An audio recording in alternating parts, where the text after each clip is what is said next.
Consider Magda's own private world for a moment. In her mind, it was filled with men and women who could only be doing wicked things. For remember, they were not in the truth, like the witnesses, and all kinds of evil could be expected of them. This was also true of those who supposedly no longer associated with them. In fact, we have been informed by allegedly righteous and God-chosen individuals that those others on the wrong path were very immature, only interested in science, space-related issues, UFOs, electronics, the entertainment industry, and Darwinism. Because they allegedly did not have any fear of God in them, they were as good as dead. And because when Armageddon was upon us, they were all going to die anyway. I was convinced that my daughters were making comparisons between their father and those allegedly bad people. Annette and Birgit's behavior gradually became more evident in their confusion concerning me as being a so-called evil man, despite my every effort to see them happy and healthy. Their well-being was always of the utmost importance to me, but they could not see it.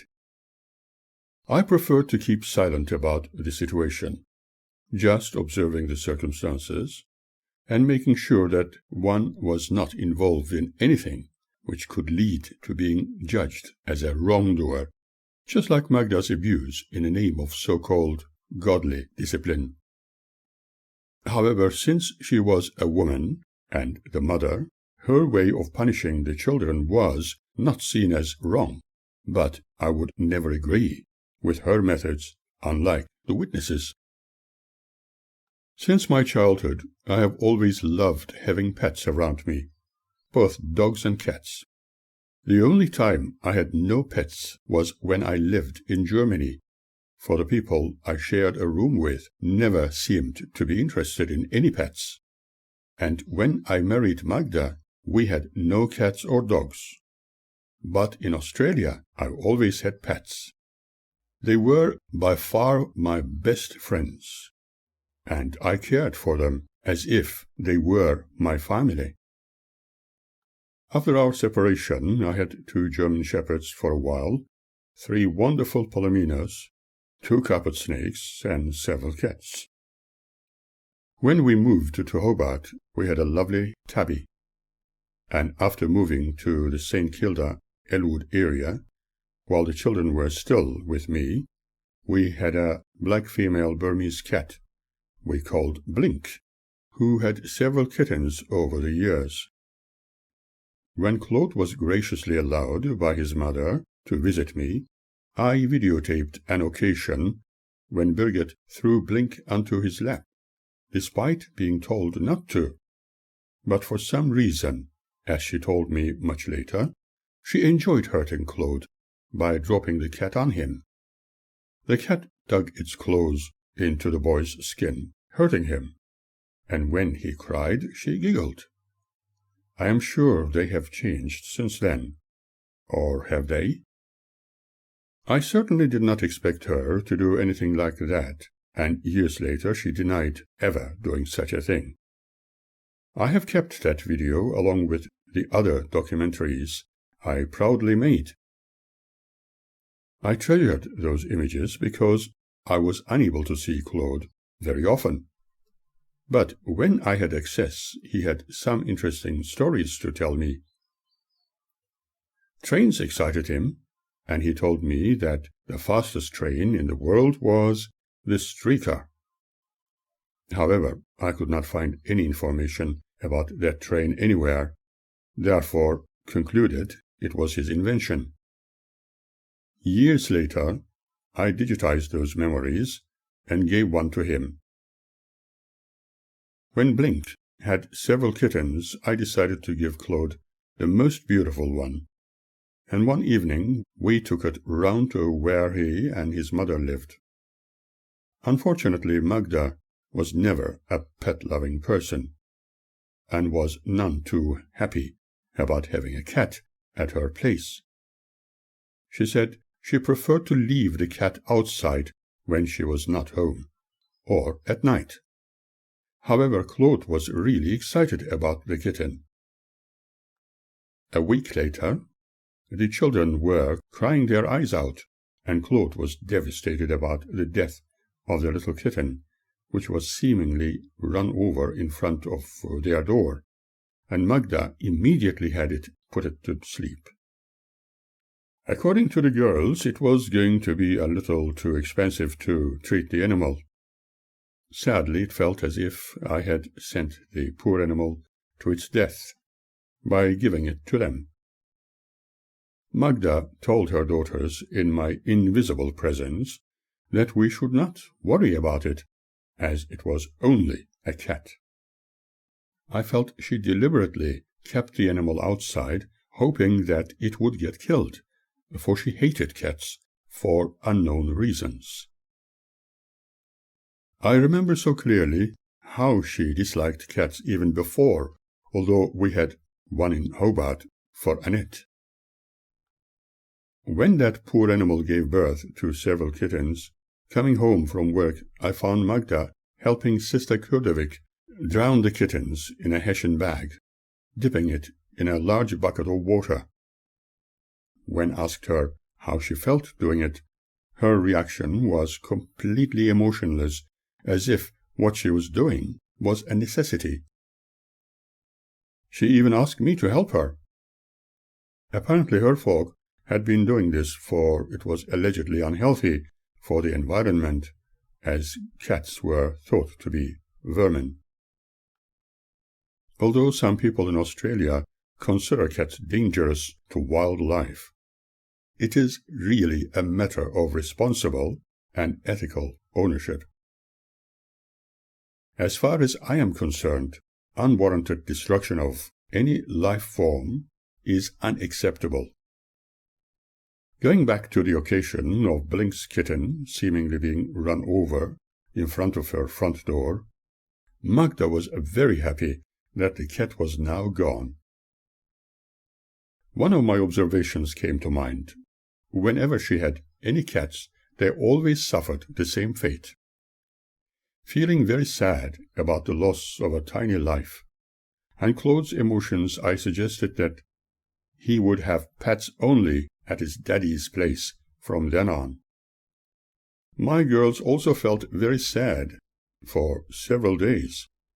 Upon this, one of our neighbors, a kindly lady of mature age, gave a gift in the form of a tiny sculpture of a tabby kitten for the girls in memory of their loss.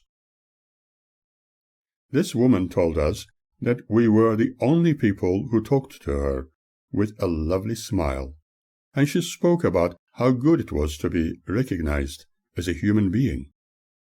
She said that when she was younger, everybody spoke to her, but now she was old, nobody wanted to know her. Shortly after, we no longer saw her around. A later discovery was extremely ugly and very sad when they found her lifeless body in her home. Magda never wanted to have any radio or television, for she did not want to have anything to do with the wicked world. Claude, on the other hand, as I discovered by observing his eagerness when I played the Hammond organ in the lounge, benefited from listening to music. I knew that because whenever he was at my place and I played the keyboards, he was very excited and happy.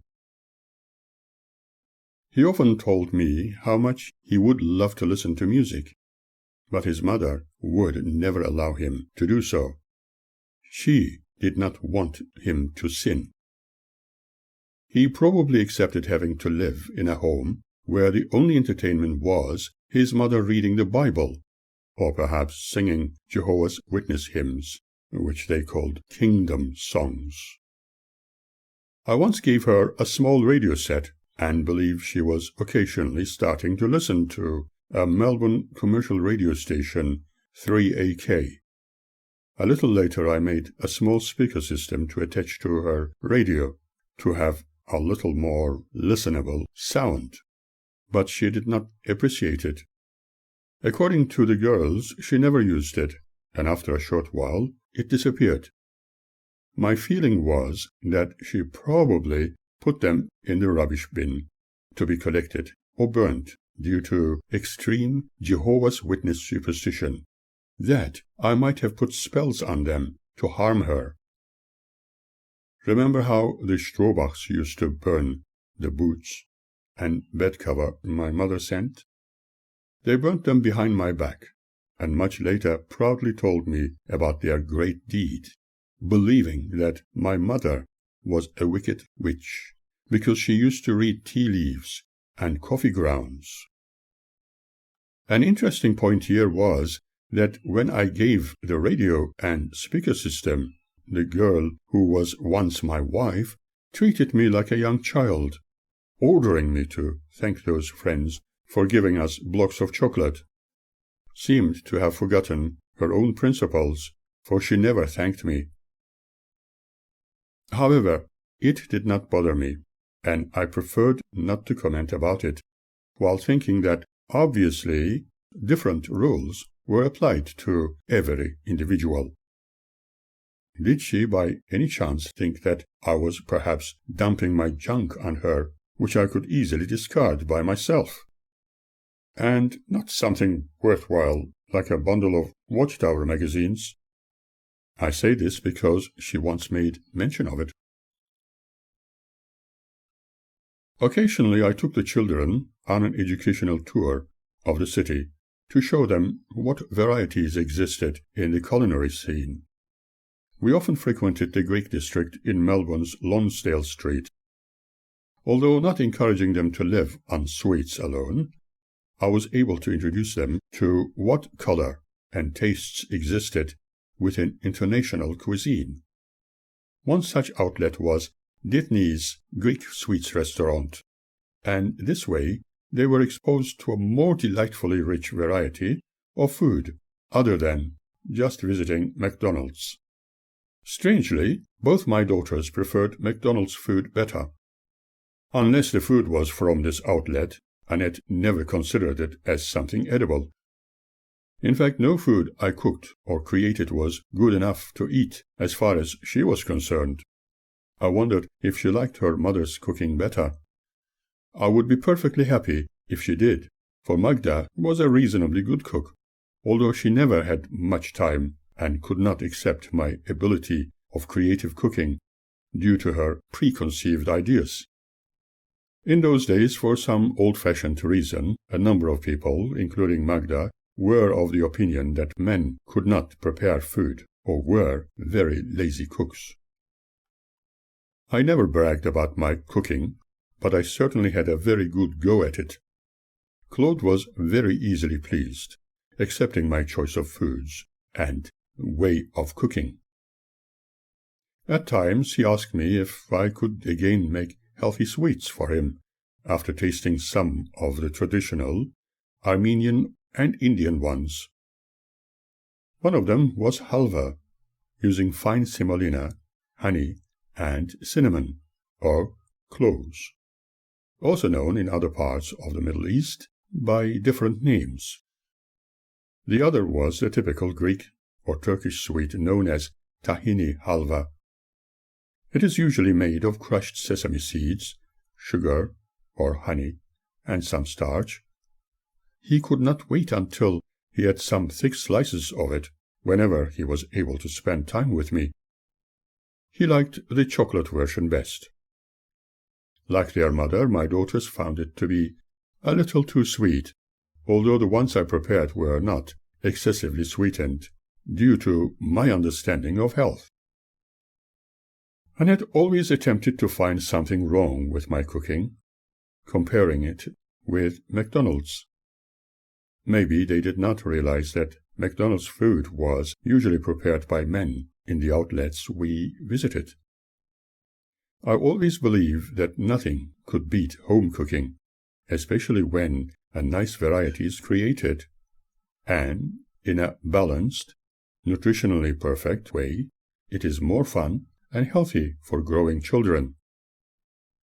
Before our tragic marriage came to an end, I taught Magda how to make healthy versions of halva, using tahini, honey, and powdered milk. I wonder if she continued making it for children, and if so, has she ever acknowledged where the recipe came from? Having come from a background where people lived long and healthy lives, after studying the eating habits of my relations, I decided to do likewise. I found it to be more viable, more energy efficient, and health promoting, which did not prevent anyone indulging a little in sweets or chocolate. But for all the energy food consumed, there was need for some outdoor activity, such as walking with friends. Food portions were usually small, as in the traditional Parisian lifestyle.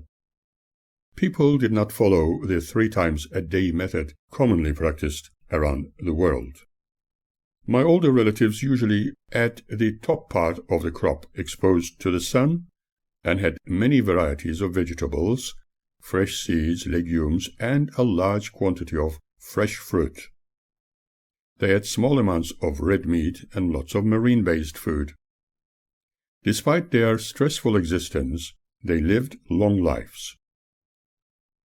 I knew that my grandmothers were around 100 and over when they passed on. They also occupied their minds with creative and inspirational thoughts. One would only know this when taking the time to talk with them and listen to their wisdom, although certain members of the family did not see the need to do so, my father amongst them. I discovered that one of my grands was 114 years old when she passed on. On the other hand, many people used to ask my mother how she kept looking so young, and what her secret was. She was not a very happy woman because of her marital traumas, yet was always very positive about her undertakings, and desired to remain healthy, although at one stage she smoked heavily. However, after I left my parental home, many years passed, and I did not know what was happening with them for a long time, as the Jehovah's Witness friends indirectly helped me cut all my ties with my mother, as I have explained earlier. All things considered, I decided to do everything possible to remain healthy and youthful for a very long time. I also intended to teach my children to live healthily in every possible way and have long and fulfilling lives. My friends Ross, Mike, and a few others told me that they were intending to nominate me for Father of the Year, but one of them forgot to deliver certain papers to the relevant department in time. That was a very nice gesture on their part, but I was only doing my duty as a parent, without expecting to be publicly praised. As I recall, it was during the early part of the girls' mid to late teens that my friends wanted to submit their proposal. On the other hand, it was extraordinarily surprising to hear from a psychic lady I met over a lunch break at the Theosophical Society that since I was living in this unusual world, although I would give my everything and time to others, they would turn against me, and perhaps even totally hate me until they learned how wrong they were. Being a skeptic, I did not believe it, but time proved how right she was. Although hard to accept such communication without any scientific consideration, I was going to remain open-minded. I preferred tangible evidence before accepting anything. I had to experiment and discover it for myself, without denying my own personal and somewhat unusual experiences. By the same token, for instance, I was not going to consider my dreams as absolutely tangible realities, for I was someone with a great imagination and fantastic dreams. But I had to be categorically convinced before even talking about my experiences, and admittedly, I was not confident enough to do so. Reg Whittaker, involved with a group of people studying occult aspects of the human mind and hypnosis under Jim Golding. I had many discussions with Reg about this intriguing subject, although he would only prefer to be listened to. Like me, he was also fascinated with the viewpoints and philosophical considerations of Ainsley Mears. Sometimes I used to go to Prahran Market with Reg and my children, and although we often did our major shopping in Caulfield, he and his other friends told me how they admired people who could be both parents to their children like myself. It was nice to be noticed, but, as I said earlier, I was only doing my parental duty without expecting anything other than their smiles and well-being. There were times when I would take the children to the Theosophical Society's cafeteria for a quick and simple refreshment, where my other friends met them, and were amazed at how well they looked and how happy they were. One such friend was Jumai, and she also made positive comments and said she admired my patience. Christina Edison, who I mentioned earlier, sometimes visited us and could not contain herself but be amazed how well my children were looked after. She had her personal problems, and as I briefly explained before, was keenly interested in the occult sciences as well as beautiful things, which, according to her, could only rarely be found in the world. I never felt like bragging about myself. All I was interested in was being a good parent.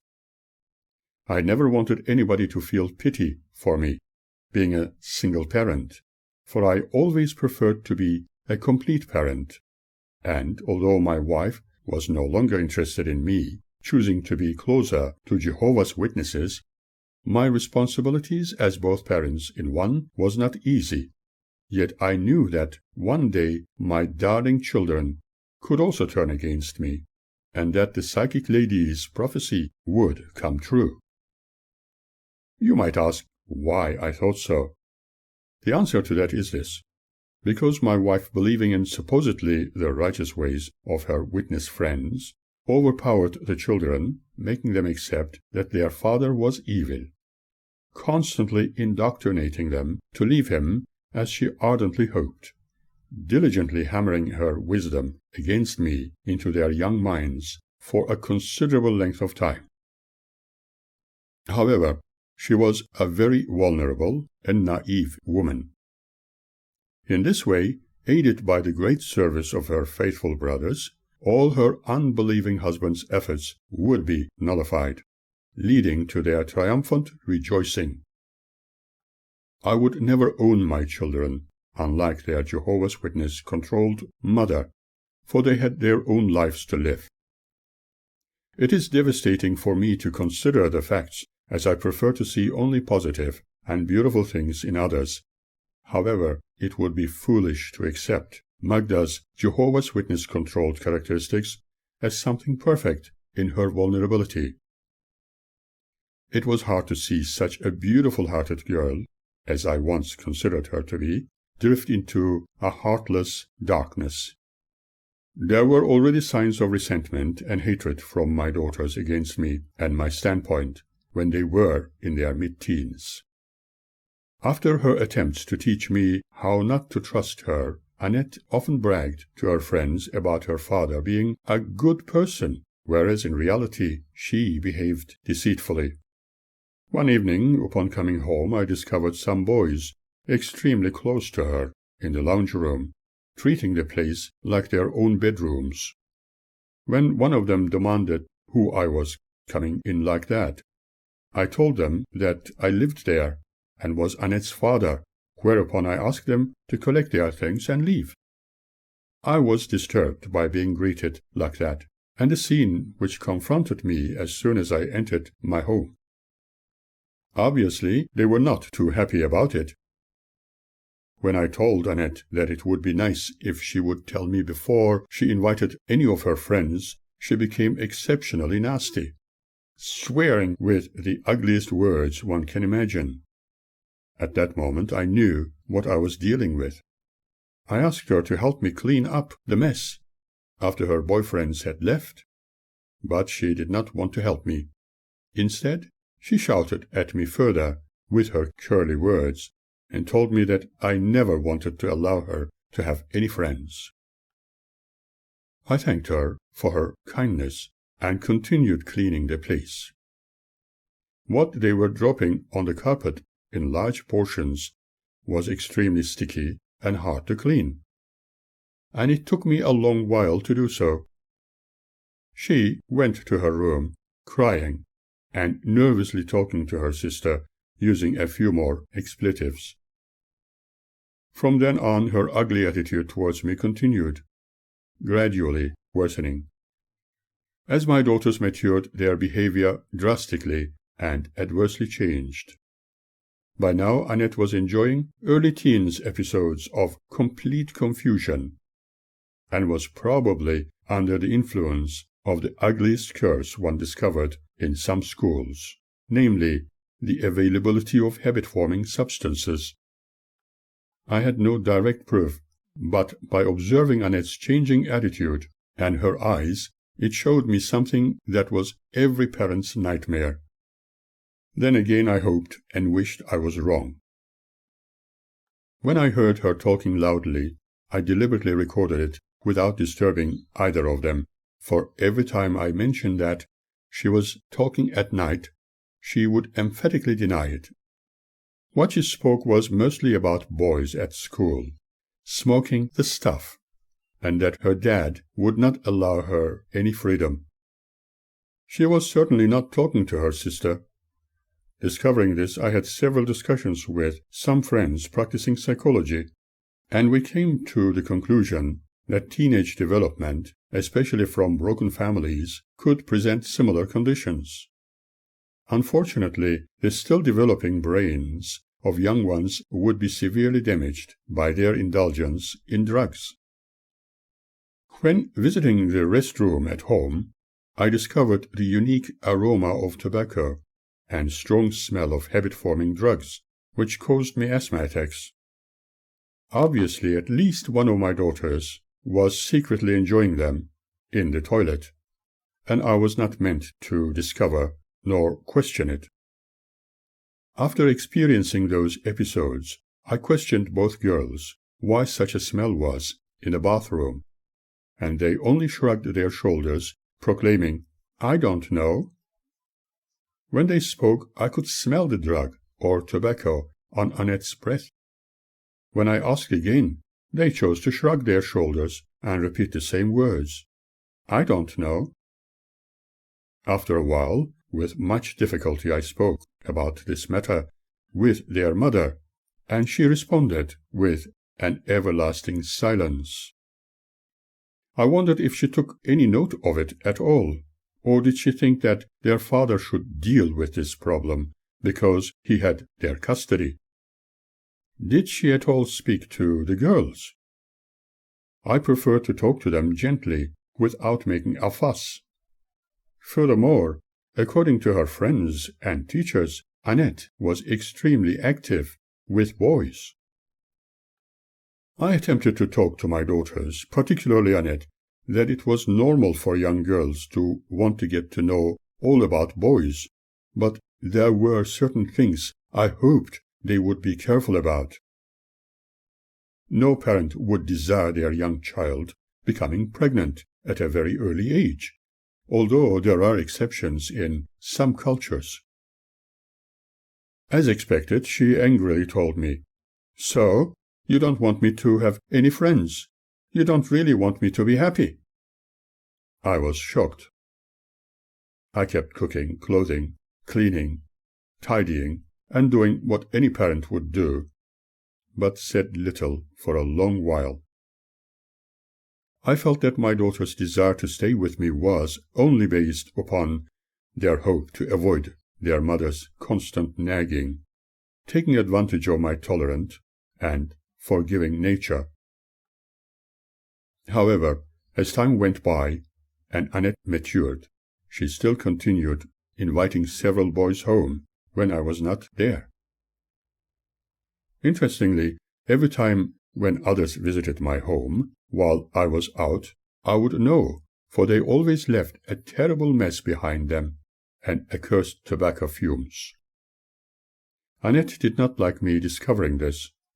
She often screamed and, partially swearing, told me that she felt as if she was in prison when she came home, and that she hated me.